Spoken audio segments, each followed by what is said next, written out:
Fellow Zionists, thank you for joining Jewish National Fund USA's weekly briefing. It is day 110 of the war in Israel. I am Lizerbram, president of Jewish National Fund USA. Yesterday, we were heartbroken to read about the loss of 24 soldiers. These are our sons, brothers, cousins, our family from afar, and we mourn with the whole country who feels each loss of life. But your presence here, your commitment and your dedication to build together is what continues to spread light in times of darkness.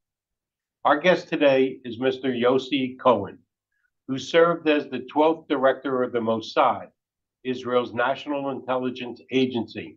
Born in Jerusalem, Mr. Cohen began his career in the Mossad in 1983, serving as the deputy Mossad director from 2011 to 2013. At that time, he was appointed the Prime Minister's National Security Advisor and head of the National Security Council until assuming the role of Mossad director in 2016. Yossi, we're honored to have you with us today.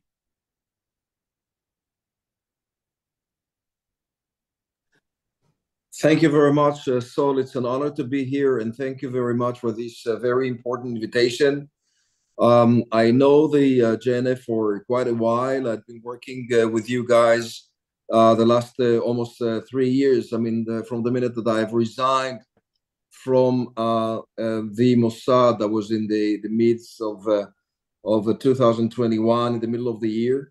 And it's a great honor, and I think it's going to be an important a discussion between us. I hope that I could elaborate to the questions that you will be interested to be answered, I mean, later in the show. But anyhow, I'd love to start with a big question that has been eventually asked every time that we start any kind of session like that. How come? How did it happen to us? What went wrong on the Israeli Defense Forces and the Israeli intelligence forces? What went wrong? And this is something that, of course, is very hard to explain, but I wanted to refer, I mean, and you said correctly, so that I've served as the National Security Advisor to the Prime Minister and the head of the National Security Council for almost 2.5 years. And what is a national security for the state of Israel? What are the assets of a national security, beside the civil part, beside the civic part? Beside the things that are connected directly and indirectly to our society, I want to refer to the defense, 2 lines of defense, actually. The first line of defense, which is very well known to you, but not normally, I would say, everybody in the audience do understand what is the intelligence line of defense for a country. And this has to be eventually explained when we start to understand what has went wrong or what went so wrong. The first line of defense, which I call the intelligence line of defense, is the line that the security services of each nation is trying to get together as much as intelligence as we can to provide our leaders, to provide our country, to provide the defense forces with an alert of what's going to happen to us. Is it going to be an army that is going to attack the state? Is it going to be terror organizations that is going to attack the state? Is it going to be a sole terrorist that is traveling from Mosul in Iraq to Paris to try to attack our embassy? Or is it going to be I would say, an Islamic radicalist guy sitting in Berlin, traveling all the way to Turkey, to Istanbul, to attack our synagogue or the current Jewish community in Istanbul, for example? These are cases that I've been working with for so many years, and this is the line of defense. What does it mean, the line of defense? When you see and you work intensively on gathering this kind of intelligence on daily basis, again and again and again, you want to believe that there are 2 things that you can predict. One is the enemy deeds, and the second thing is, can we do something to interrupt? Can we do something to disrupt the enemy's wishes or plans? And this is something that has to go together all the time, definitely when you are and operating with the Mossad, I mean, for so many years, and when you are not only national security advisor, but director of the Mossad, this is something that is absolutely at your agenda, trying to understand what the Iranians are planning for us, what Hamas is planning for us, what the Islamic Jihad is planning for us, what the other nations that are seeing us as their enemy are planning for us. And when we see that, let's say for the biggest story of our life, I mean, the Iranian nuclear capabilities, the other action that we do and the other action that we have to do based on the intelligence, that we have to disrupt their deeds, we have to disrupt their planning, we have to disrupt what they wish to do in order to damage either the state of Israel in that case, or the Jewish communities, even in the USA, and of course outside of Israel all over. So this line of defense, unfortunately, collapsed. And this is something that brought us to this situation that when the first line of defense collapses and you do not disrupt what you see because you misconcepted or you mislearned about the enemy plans, this is something devastating. This is something terrible, I mean, to a country, to any organization. So this is the first line of defense that I wanted to refer to, then I'll go to the second line of defense. Second line of defense has to be the one that does not take under considerations the intelligence. Meaning, you have to assume, definitely when you are an intelligence officer, and probably some of you have learned or worked with intelligence forces sometime, you have to know that you don't know. You have to know that you don't know everything. You have to assume that you do have many gaps or some gaps in your intelligence big pictured puzzle.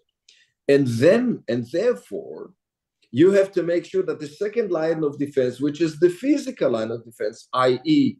the IDF in our case, is well placed in our borders to make sure that if something wrong will happen, if something wrong has been translated by us, we will be ready to forecast or to welcome, in simple words, any of the enemy deeds. Unfortunately, and I'm speechless, these two lines, the intelligence line of defense and the physical line of defense, have collapsed simultaneously. This is eventually something that I believe in our, I would say, military intelligence culture will be deeply investigated by the country. I am absolutely cherishing a kind of a very deep committee that will investigate what has happened, because for me, and I was asked many times about this, what do I think, what do I feel?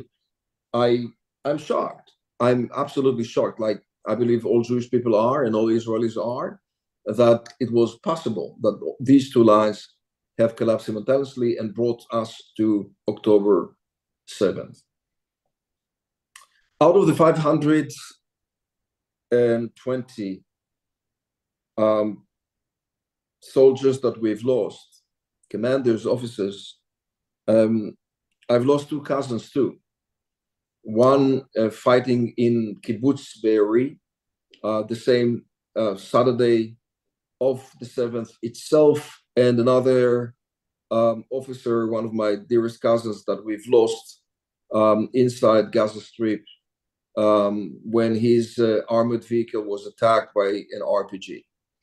And this price that we're paying, as Sol correctly said, is the highest price that the state of Israel is sacrificing for the I would say the peace or the peaceful life that we're cherishing so much and that we are endearing so much, that will get back, I believe, to what we call the Otef Aza, the wrapping settlements that are wrapping the state, the Gaza Strip, and of course part of the countries. Unfortunately, you're all absolutely aware of that, and I know that you're hosting the families of the hostages. Brutally, Hamas not only butchered, killed, beheaded from babies up to, elderly people, but they've kidnapped so many of us. Most of them are still there. Most of them are still there. Some of them are known to us as not living, unfortunately, anymore, not alive anymore, and some of them are alive. I think this is something that has to be reminded tonight or today, in your case, is that the state of Israel is making a lot of efforts to make sure that these hostages, all of them, will come home back to Israel. The sooner, the better. We know that they're being kept in super tough conditions.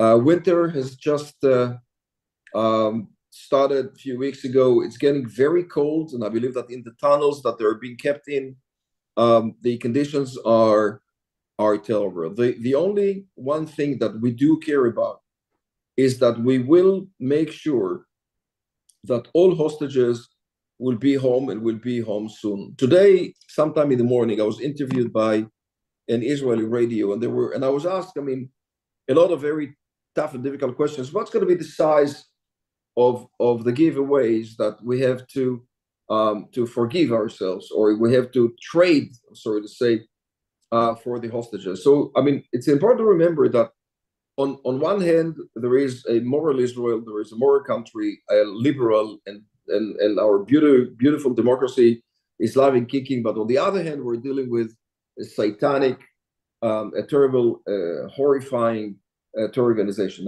These two values cannot get together. So when we trade with these evil people, we have all the time to make sure that we don't give too much of what we can't give, but we give enough so to make sure that the hostages will be home, and the sooner the better. I know that as we speak, there are a lot of either rumors, fake news, or anything in between that is trying to discuss what is it actually that Hamas is offering us, and what do we agree to.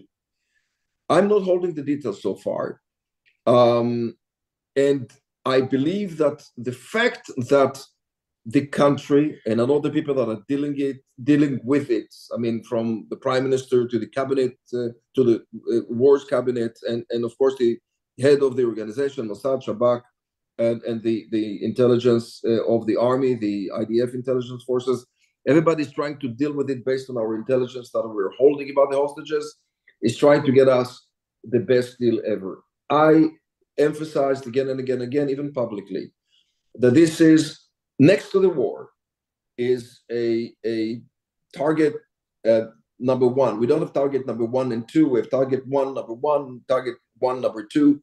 There's eventually similar targets to me. We have to get our hostages back home, and the sooner the better, because of the bad conditions that they're in. Another question that was often raised is about Qatar. So many people have asked me about, what do you think about the Qataris? I said, okay, maybe you have some question marks about who are they and what they do, and what is their role, not only for me, their historic role about them keeping Hamas alive on their feet. My answer to these would be that all these question marks should be very well kept sometime to the future, because the only honest and capable mitigator that we have currently are the Qataris.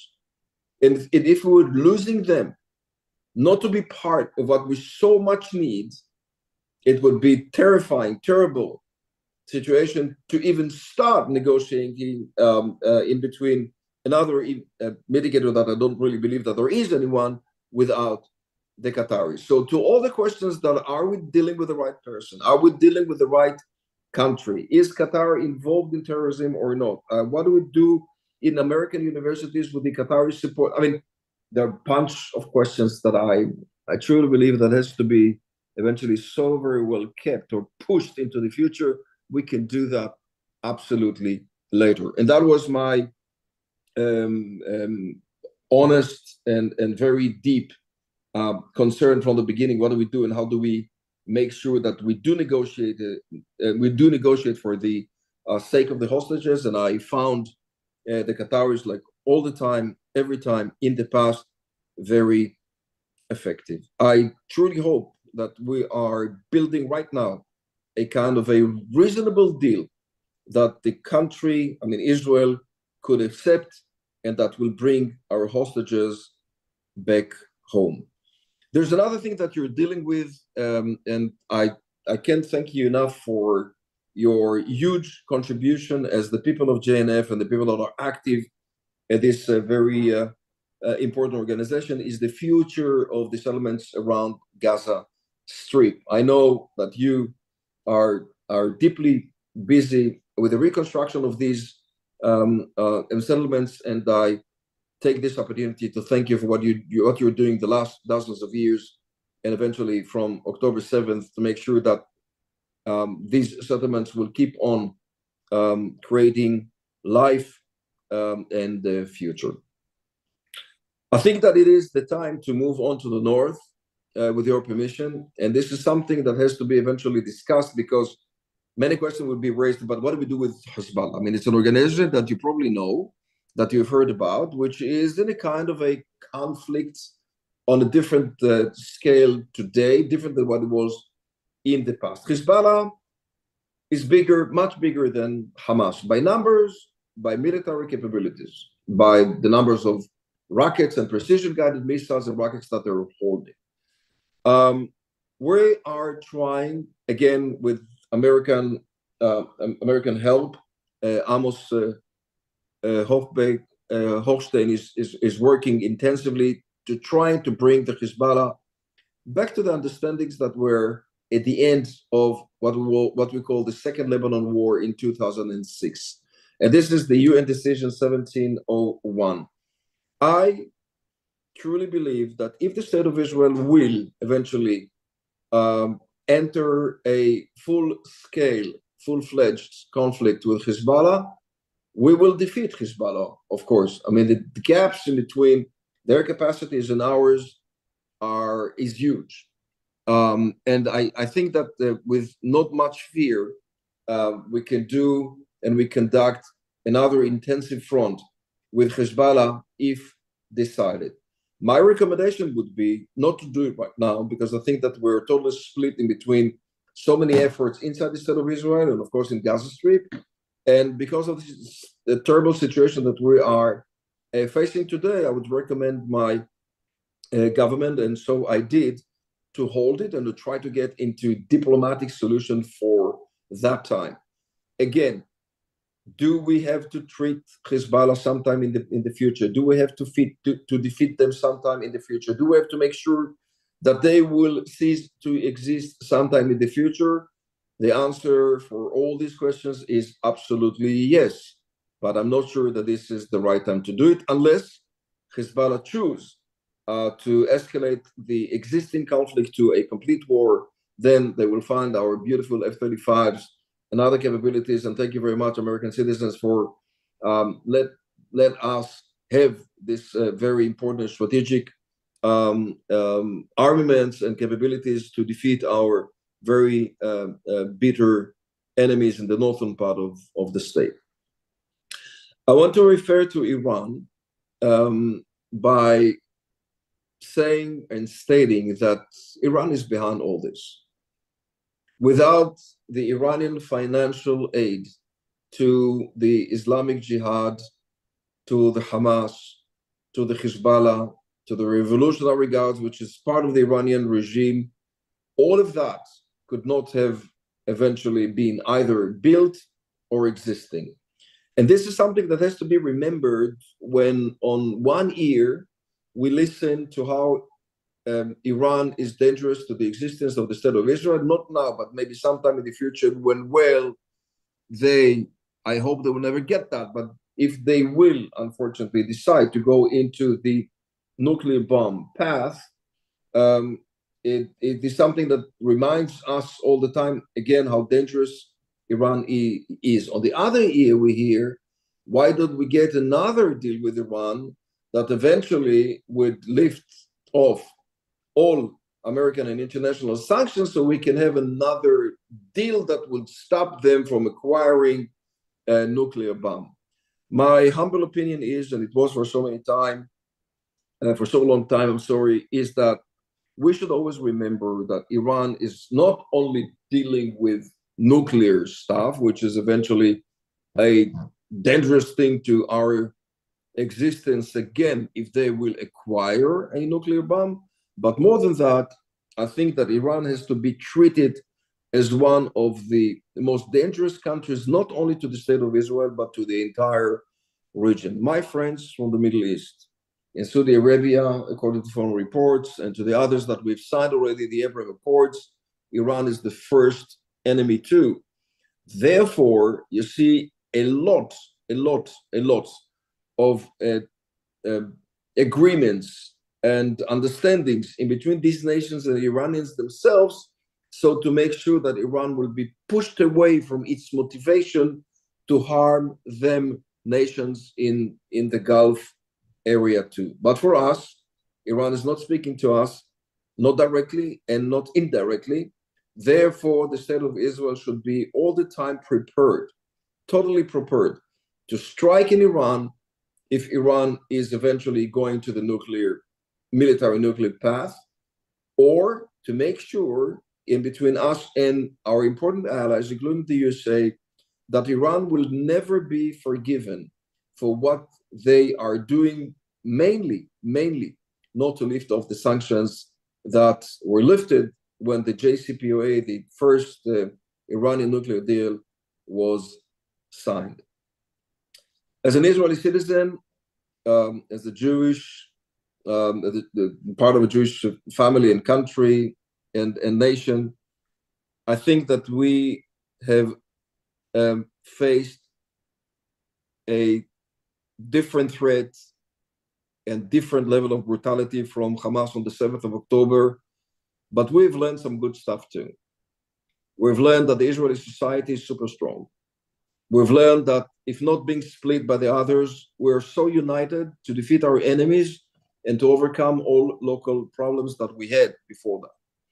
One more important thing that we've learned is the importance of the American support. And I can't thank you guys enough, and President Biden, of course, for what you did and for what he did personally. I mean, showing here, presenting himself at the same front as the state of Israel, threatening our enemies with this famous thing that we call don't or just don't, was a very significant thing that I believe will push our enemies' motivation from further attacking the state of Israel currently. And I think that the statement that came all the way from the White House to Jerusalem was super important. And again, I thank you and I thank America for standing together with the Jewish communities with our quite suffering country at the current time. Thank you very much.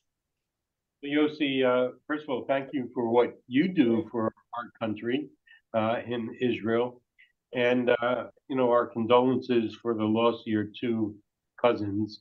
And thank you.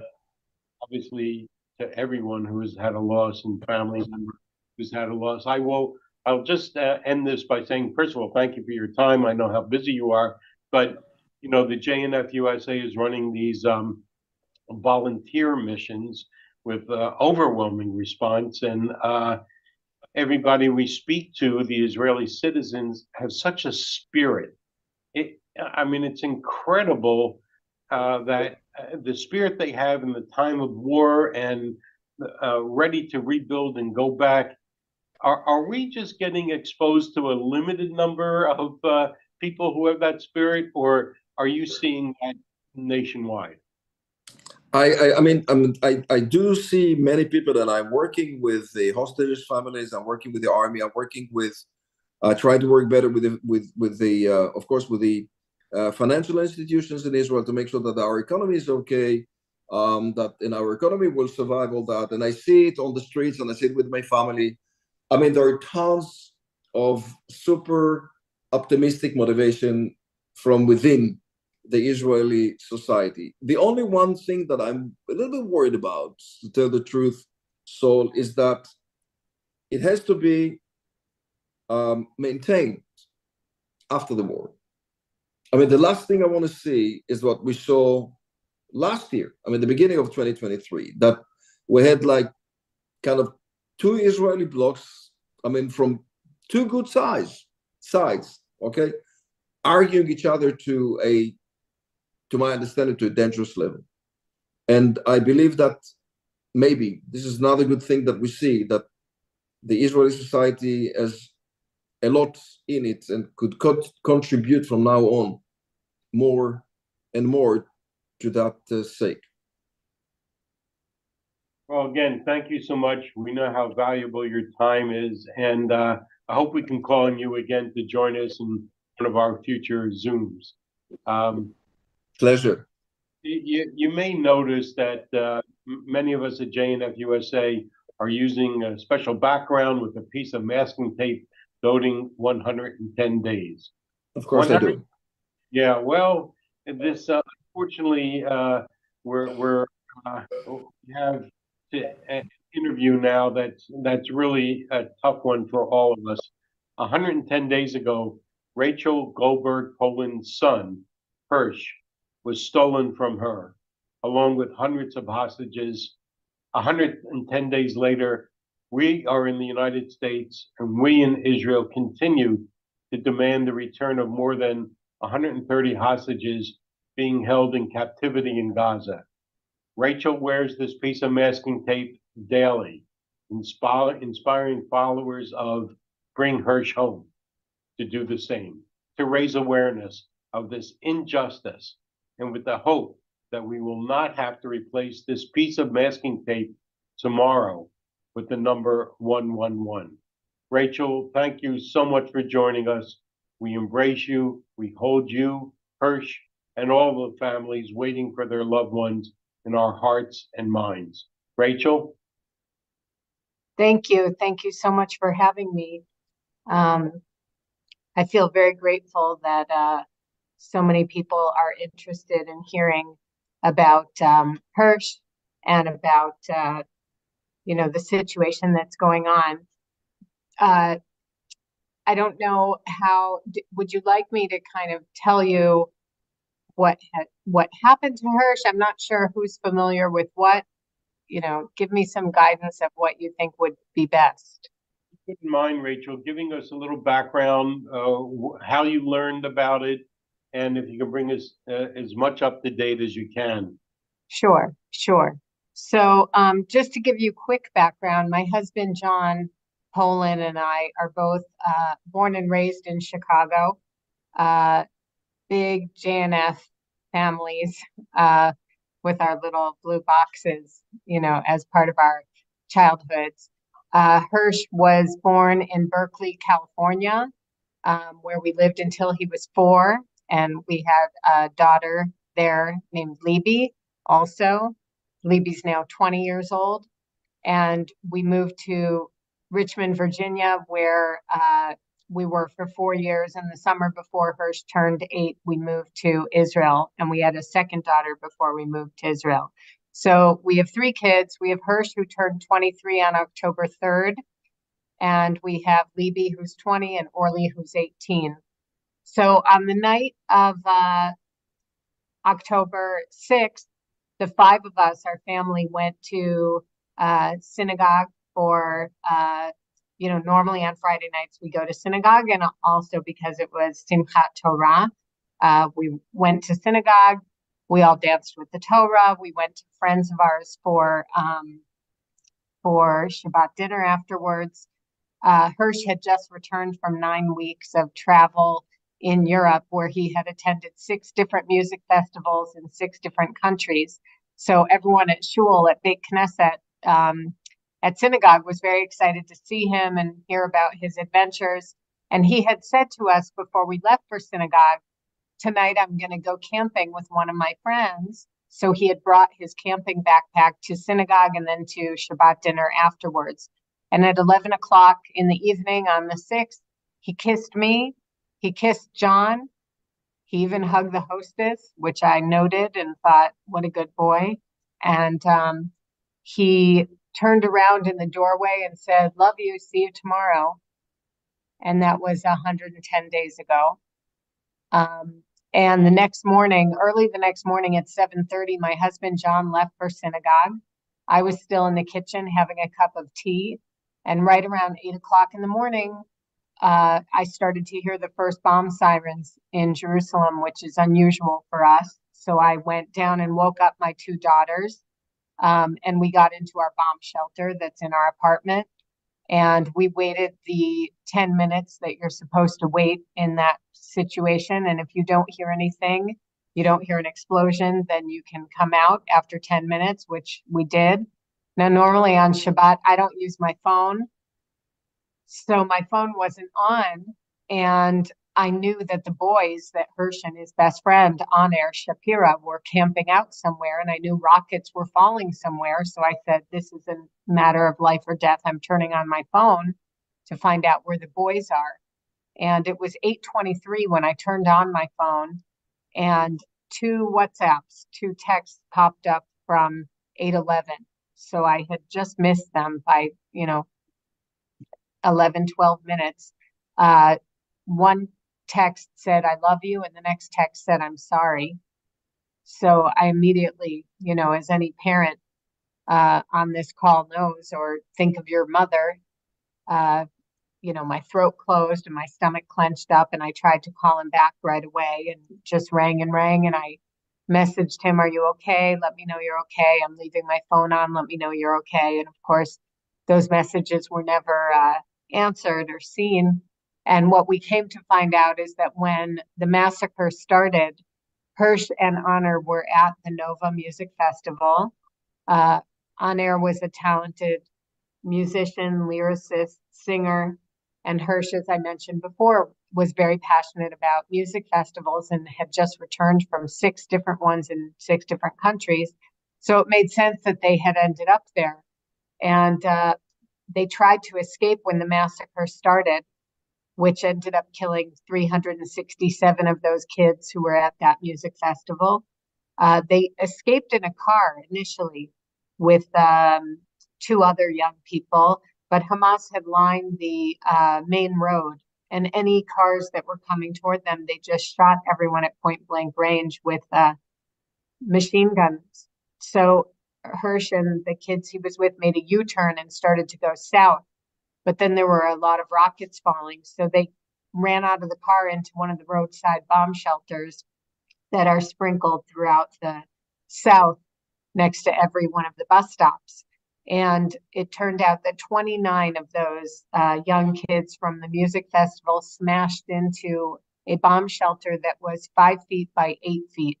So you can imagine, such a small space with so many young people smashed into it. And Hamas came to the doorway of the bomb shelter and started to toss in hand grenades, which On-Air heroically, by everyone's account who survived, was picking them up and throwing them out, which I've come to learn that from when you pull a pin on a hand grenade until it explodes, you have 4.5 seconds.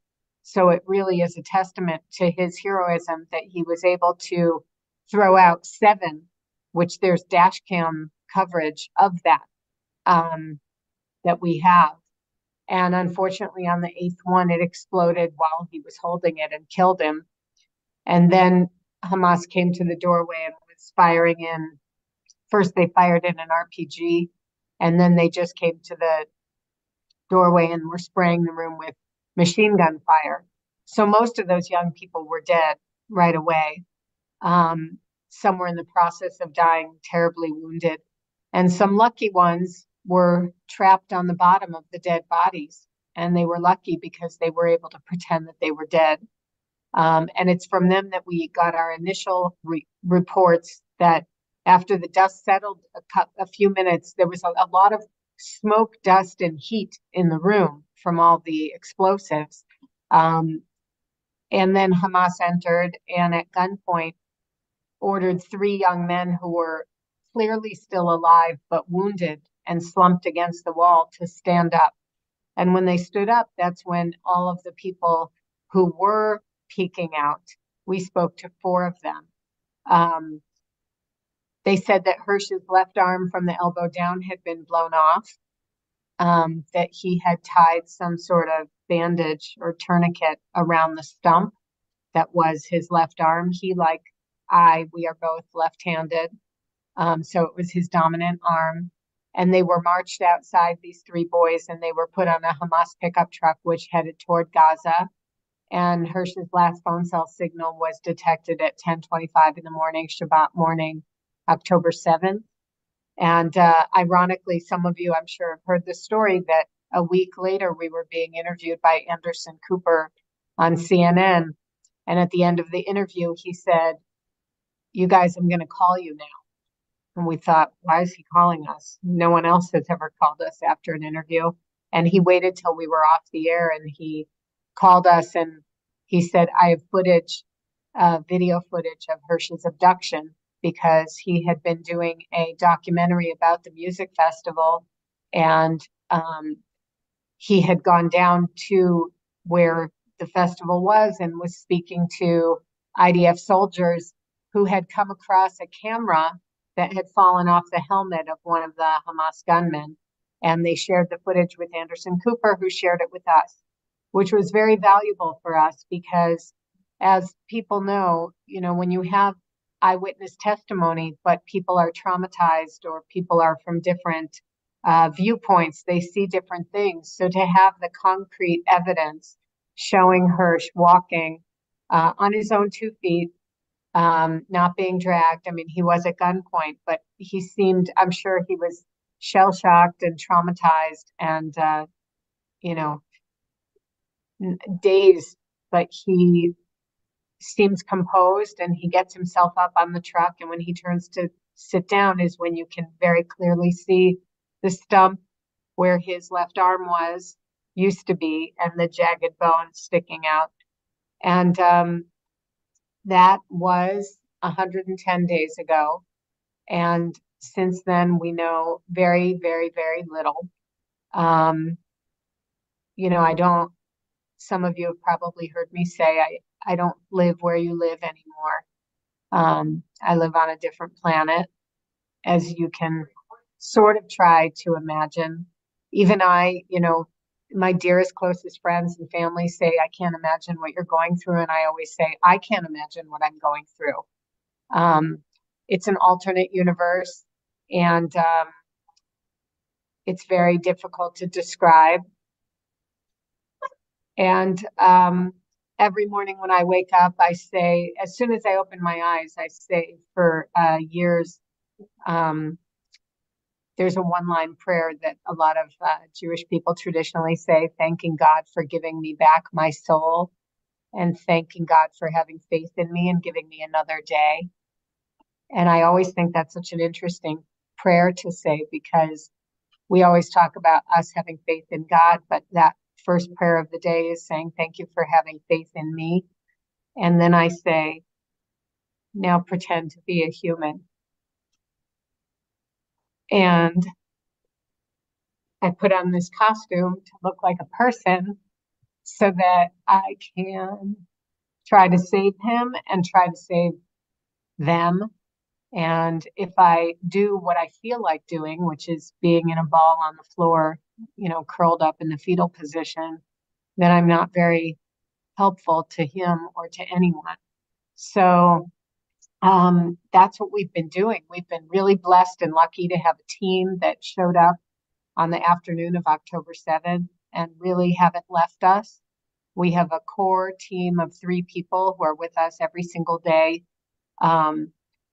Someone who deals with all of our media and our PR, someone who is young and savvy and knows how to do all of social media, because, of course, I am way too old to figure that out and never knew anything about Instagram or Facebook or any of those, TikTok or anything.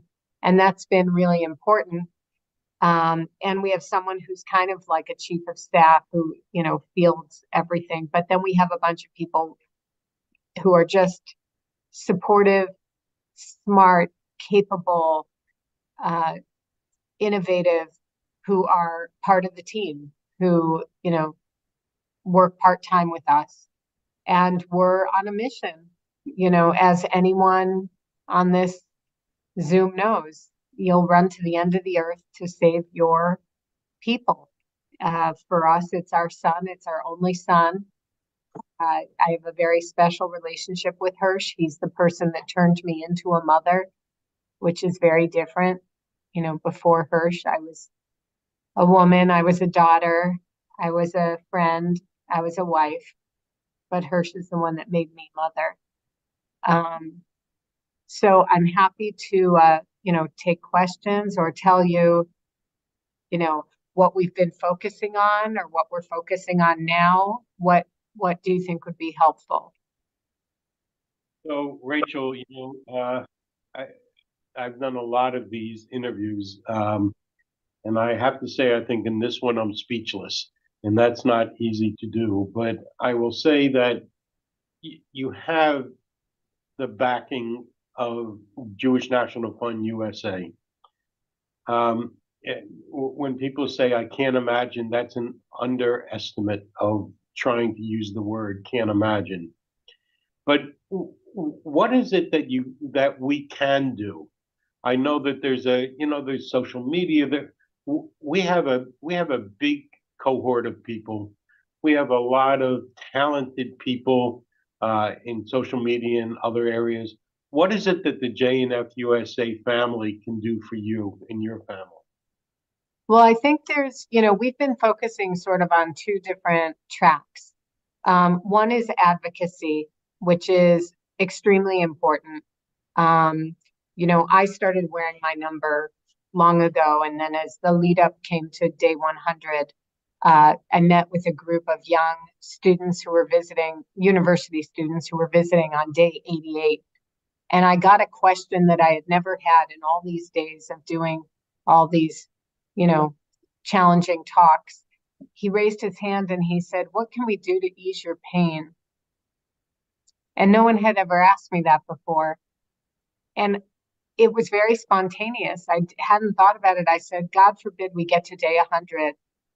Please don't make me wear this number alone anymore." And what's interesting is by lunchtime that day, the group leader wrote to me. I spoke to them at 8 or 9 in the morning, and she said, "I just want you to know it's lunchtime and every single person on the trip is wearing a number 88. They started today." And we've now seen pictures from all over the world. There's, hundreds of thousands of people, and they're non-Jewish also, which is really touching, who have decided not just to wear the number on day 100, but to every day wear it. Because when you wear a number, people do ask you in the grocery store.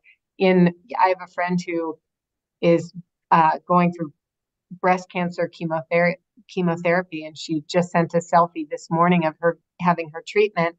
And the woman who was putting in her IV asked her about her number and then put on a number herself. And so it's sharing the story of what happened and who these hostages are, I think, is critical because, as you know, I don't need to teach you, anybody on this call, how challenging it is to be Jewish at this moment in history, and all the challenges happening in America around being Jewish or being supportive of Israel.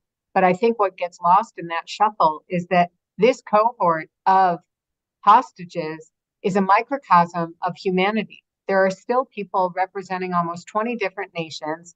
You have Christians, Jews, Muslims, Hindus, and Buddhists who are still being held. People don't realize that Arab Muslims are being held hostage right now with Hersh. And that's really important that the world understands that, because then people have more of a vested interest in looking at this as a humanitarian issue that must be dealt with. The second thing, so in addition to doing things like reposting and letting people know, and if you are comfortable wearing a number, and if you're not comfortable, I actually think even putting the number in your pocket to remind you, and somewhere existentially, I feel like it relieves a molecule of the weight that I'm carrying. And that somewhere I feel like Hersh and those hostages know that there are people in the world who haven't forgotten about them and who care about them. The second thing, of course, is that we've done the diplomatic political track. which,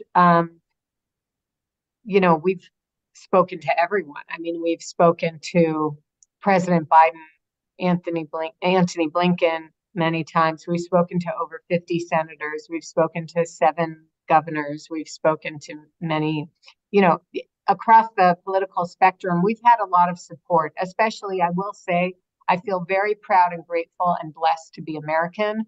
My first phone call on the 7th was to the U.S. Embassy. I said, there's an American citizen, civilian, who is missing. Now we know he is an American civilian who's now permanently, maimed without his dominant arm. And we have had nothing but support from the administration and from Congress. We've felt very lucky.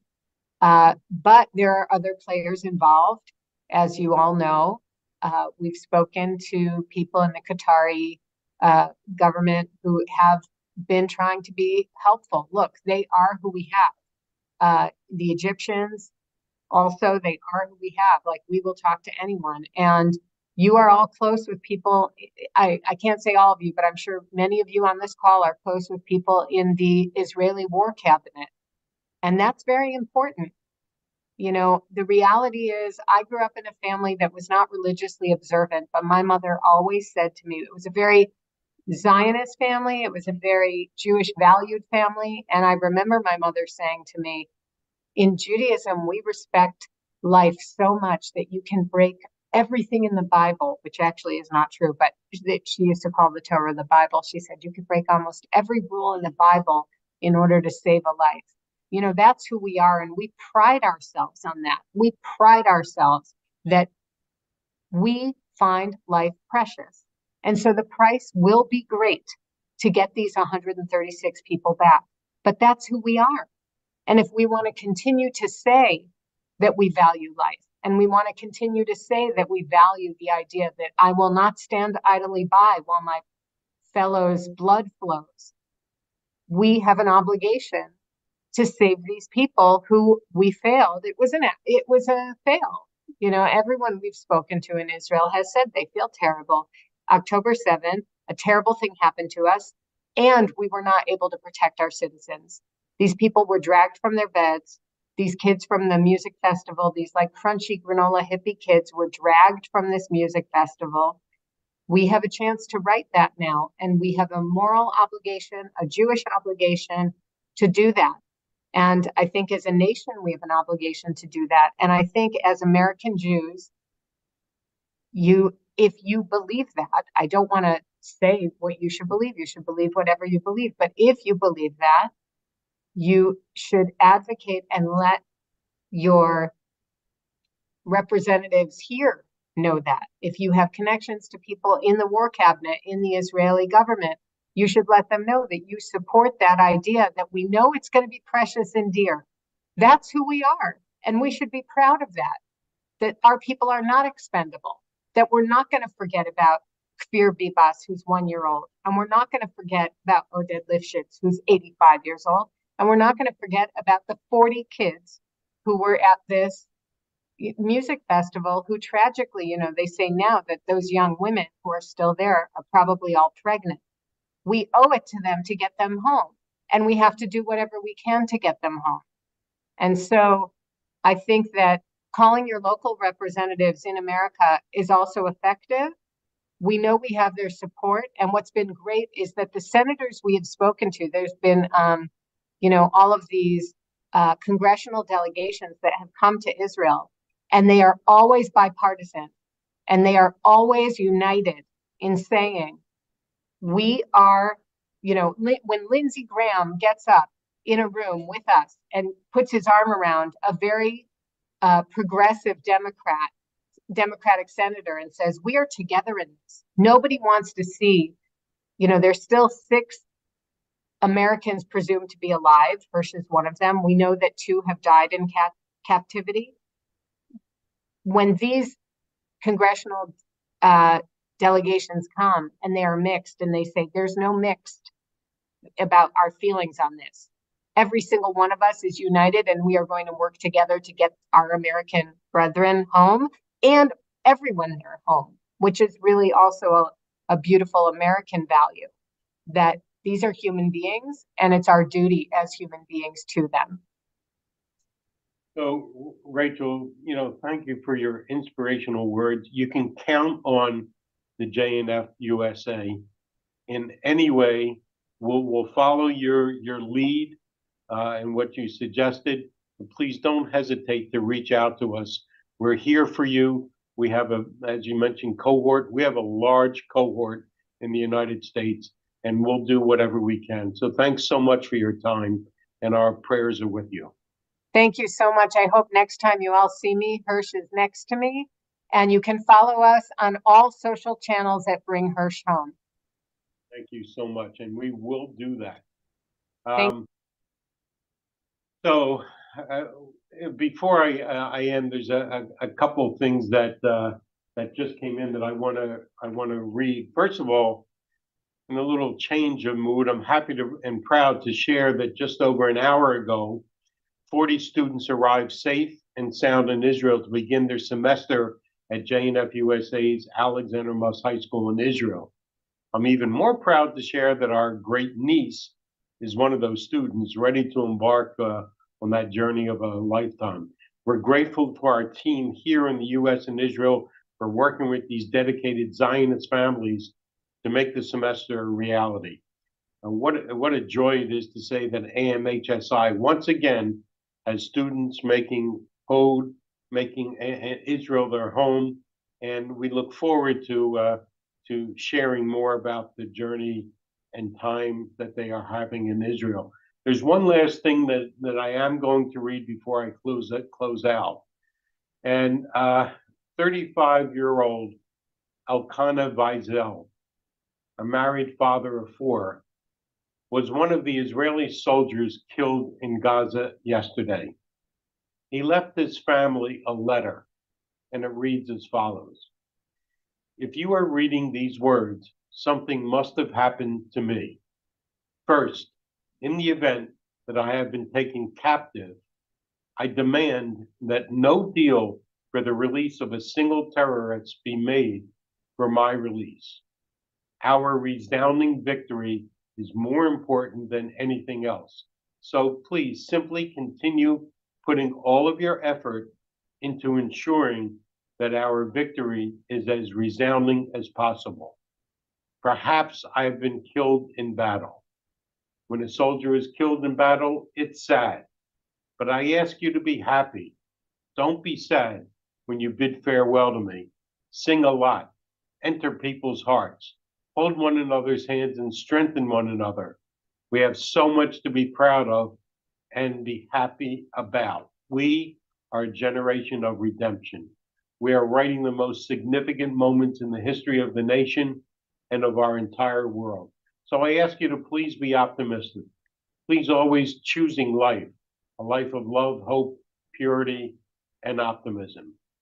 Look those who are dear to you in the whites of their eyes and remind them that everything they experience in this life is worthy and they have a great deal to live for. Live.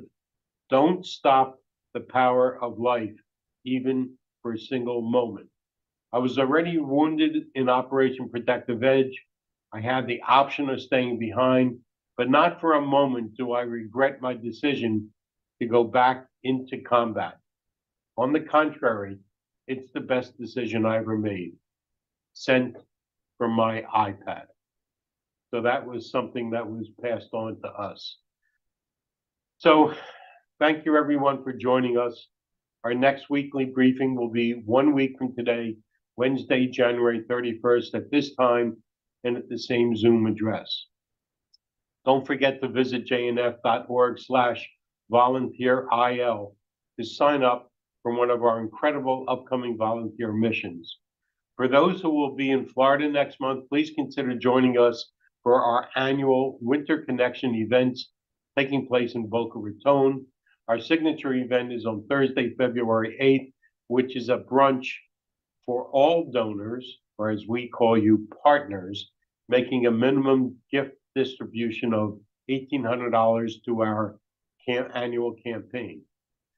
There are also special dinners scheduled for partners at the President's Society level and above, and for our World Chairman's Council. Please reach out to your local JNF-USA professional for more information. I'm Israel Chai.